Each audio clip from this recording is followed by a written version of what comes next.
Kitab Yehezkiel. Pada tahun ke-30, dalam bulan yang keempat, pada tanggal 5 bulan itu, ketika aku bersama-sama dengan para buangan berada di tepi sungai Kebar, terbukalah langit dan aku melihat penglihatan-penglihatan tentang Allah. Pada tanggal 5 bulan itu, yaitu tahun ke-5, sesudah Raja Yoyakin dibuang, datanglah firman Tuhan kepada Imam Yehezkiel, anak Buzi, di negeri orang Kasdim, di tepi sungai Kebar, dan di sana kekuasaan Tuhan meliputi dia. Lalu aku melihat, sungguh angin badai bertiup dari utara dan membawa sekumpal awan yang besar dengan api yang berkilat-kilat, dan awan itu dikelilingi oleh sinar. Di tengah-tengah api itu, kelihatan seperti suasa mengkilat.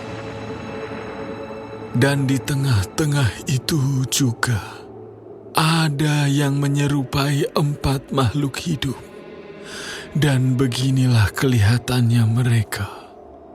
Mereka menyerupai manusia, tetapi masing-masing mempunyai 4 muka, dan pada masing-masing ada pula 4 sayap.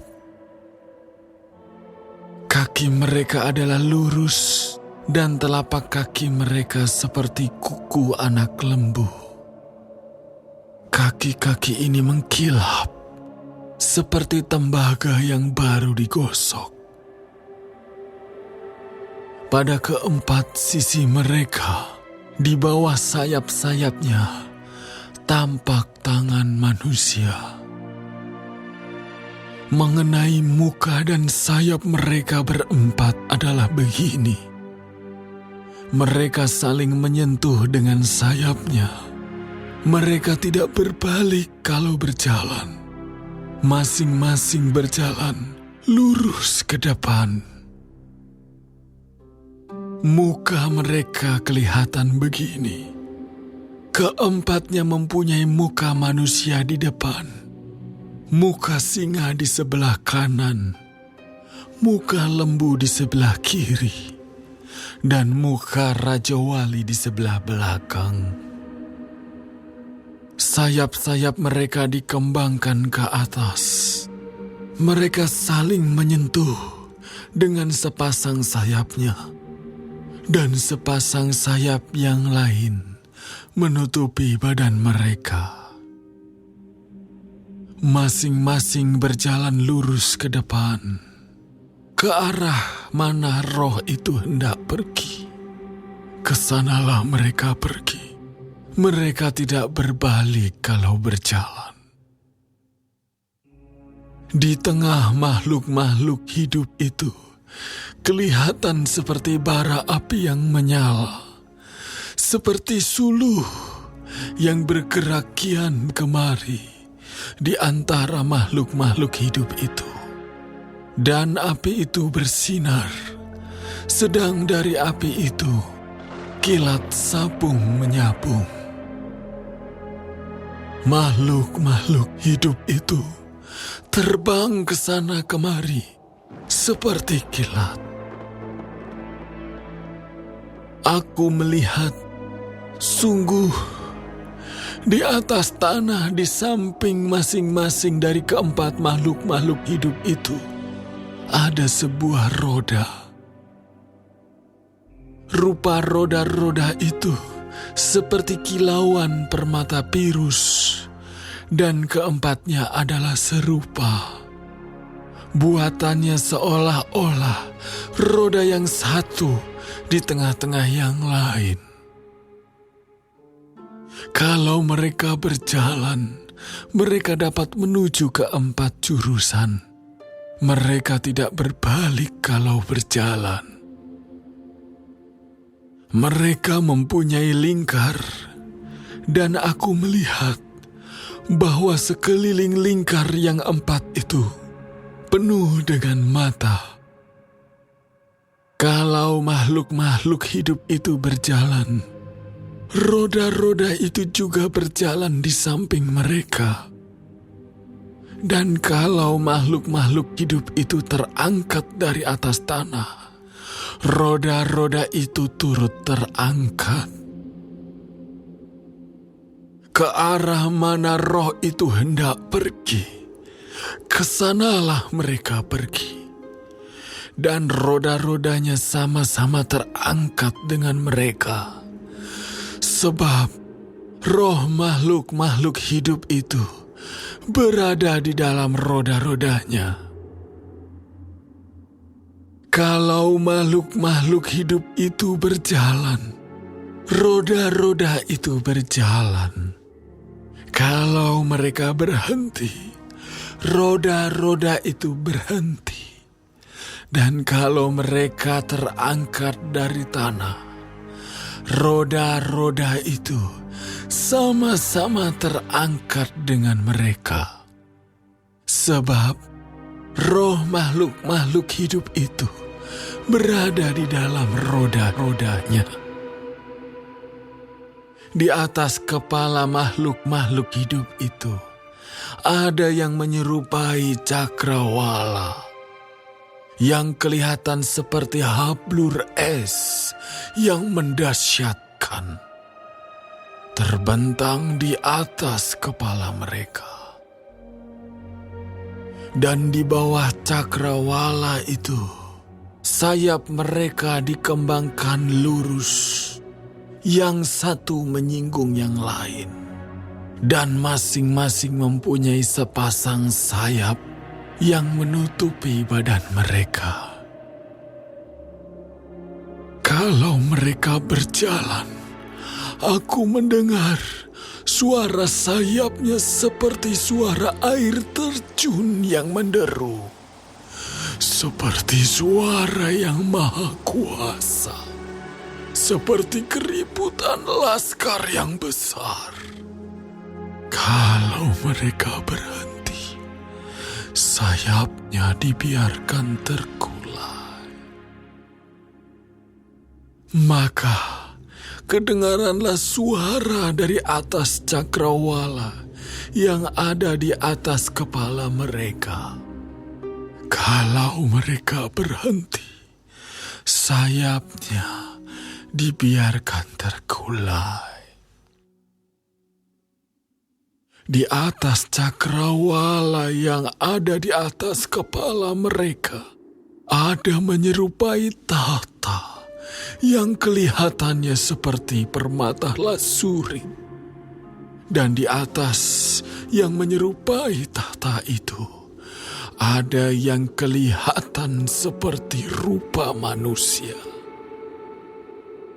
Dari yang menyerupai pinggangnya sampai ke atas, aku lihat seperti suasa mengkilat, dan seperti api yang ditudungi sekelilingnya. Dan dari yang menyerupai pinggangnya sampai ke bawah, aku lihat seperti api yang dikelilingi sinar. Seperti busur pelangi yang terlihat pada musim hujan di awan-awan. Demikianlah kelihatan sinar yang mengelilinginya. Begitulah kelihatan gambar kemuliaan Tuhan. Tatkala aku melihatnya, aku sembah sujud. Lalu, ku dengar suara Dia yang berfirman.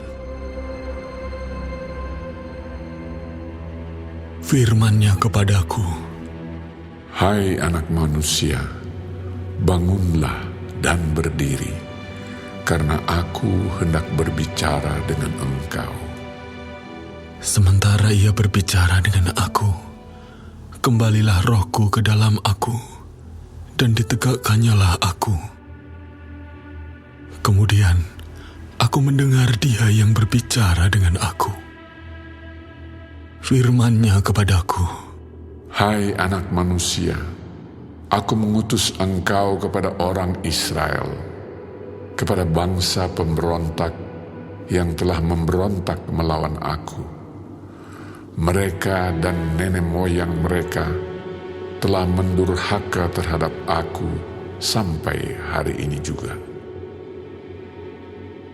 Kepada keturunan inilah yang keras kepala dan tegar hati, aku mengutus engkau dan harus kau katakan kepada mereka, beginilah firman Tuhan Allah.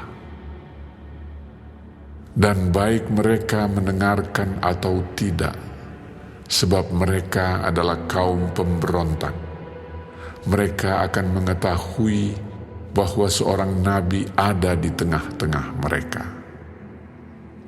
Dan engkau, anak manusia, janganlah takut melihat mereka maupun mendengarkan kata-katanya. Biarpun engkau di tengah-tengah onak dan duri, dan engkau tinggal dekat kalajengking, janganlah takut mendengarkan kata-kata mereka, dan janganlah gentar melihat mukanya, sebab mereka adalah kaum pemberontak. Sampaikanlah perkataan-perkataanku kepada mereka, baik mereka mau mendengarkan atau tidak, sebab mereka adalah pemberontak. Dan engkau, anak manusia, dengarlah apa yang kufirmankan kepadamu. Janganlah memberontak seperti kaum pemberontak ini. Ngangakkanlah mulutmu dan makanlah apa yang kuberikan kepadamu. aku melihat sesungguhnya ada tangan yang terulur kepadaku, dan sungguh dipegangnya sebuah gulungan kitab, lalu dibentangkannya di hadapanku. Gulungan kitab itu ditulisi timbal balik, dan di sana tertulis nyanyian-nyanyian ratapan, keluh kesah, dan rintihan. Firman-Nya kepadaku, Hai anak manusia, makanlah apa yang engkau lihat di sini. Makanlah gulungan kitab ini, dan pergilah, berbicaralah kepada kaum Israel.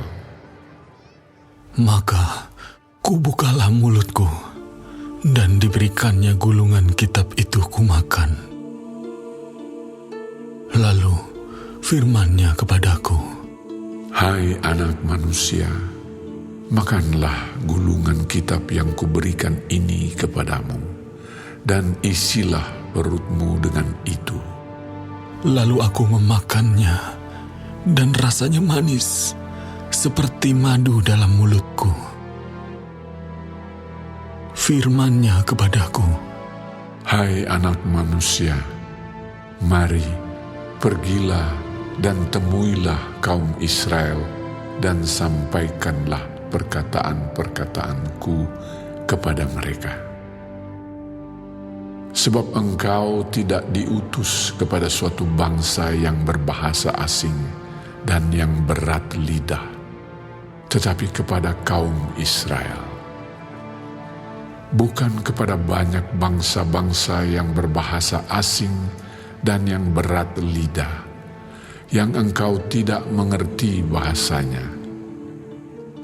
Sekiranya aku mengutus engkau kepada bangsa yang demikian, mereka akan mendengarkan engkau. Akan tetapi, kaum Israel tidak mau mendengarkan engkau, sebab mereka tidak mau mendengarkan aku. karena seluruh kaum Israel berkepala batu dan bertegar hati. Lihat, aku meneguhkan hatimu melawan mereka yang berkepala batu dan membajakan semangatmu melawan ketegaran hati mereka. Seperti batu intan yang lebih keras daripada batu, kuteguhkan hatimu. Janganlah takut kepada mereka, dan janganlah gentar melihat mukanya, sebab mereka adalah kaum pemberontak. Selanjutnya, firman-Nya kepadaku, Hai anak manusia, perhatikanlah segala perkataanku yang akan kufirmankan kepadamu, dan berikanlah telingamu kepadanya. Mari, pergilah dan temuilah orang-orang buangan, teman sebangsamu. Berbicaralah kepada mereka dan katakanlah, beginilah firman Tuhan Allah, baik mereka mau mendengarkan atau tidak. maka roh itu mengangkat aku, dan aku mendengar di belakangku suatu suara gemuruh yang besar. Tatkala kemuliaan Allah naik ke atas dari tempatnya, yakni suara dari sayap-sayap makhluk-makhluk hidup yang menggesek satu sama lain.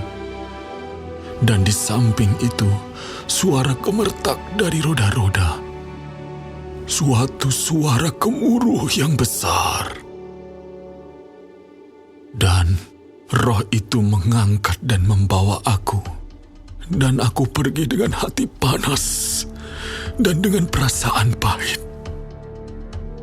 Karena kekuasaan Tuhan memaksa aku dengan sangat. Demikianlah aku datang kepada orang-orang buangan yang tinggal di tepi sungai Kebar di Tel Abib. Dan di sana aku duduk tertegun di tengah-tengah mereka selama 7 hari. Sesudah 7 hari, datanglah firman Tuhan kepadaku.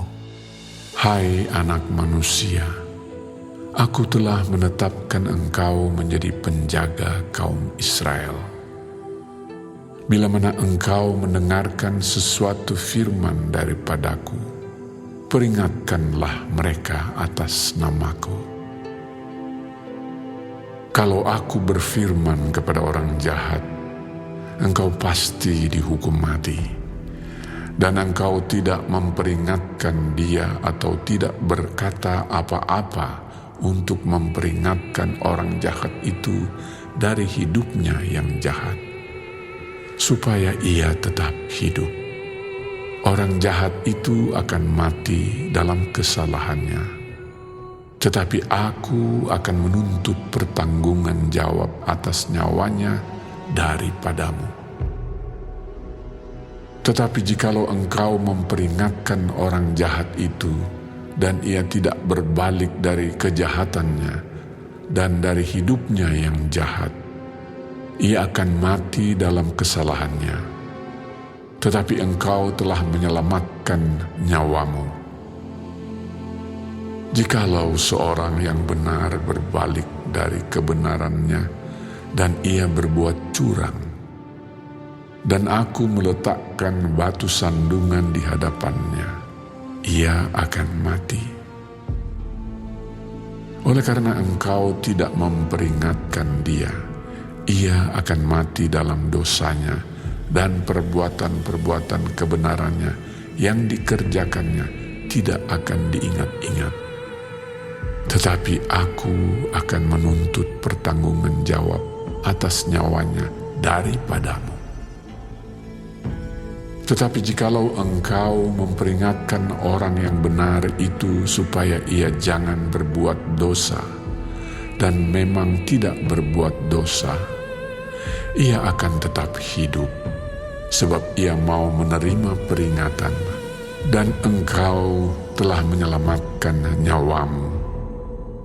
Maka di sana kekuasaan Tuhan meliputi aku, dan Ia berfirman kepadaku, Bangunlah dan pergilah ke lembah.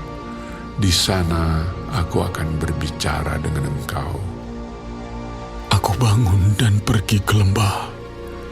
Sesungguhnya di sana kelihatan kemuliaan Tuhan, seperti kemuliaan yang telah kulihat di tepi sungai Kebar. Dan aku sujud. Tetapi masuklah Roh ke dalam aku, dan ditegakkannya aku. Lalu Ia berbicara dengan aku. Katanya, Pergilah pulang, kurunglah dirimu di dalam rumahmu. Dan engkau, anak manusia, sesungguhnya engkau akan diikat dengan tali dan akan dibelenggu, sehingga engkau tidak bisa keluar masuk di tengah-tengah mereka.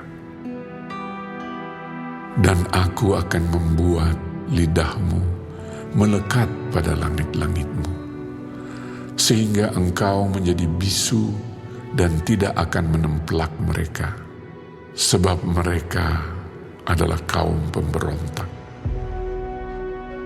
Tetapi kalau aku berbicara dengan engkau, aku akan membuka mulutmu dan engkau akan mengatakan kepada mereka, Beginilah firman Tuhan Allah.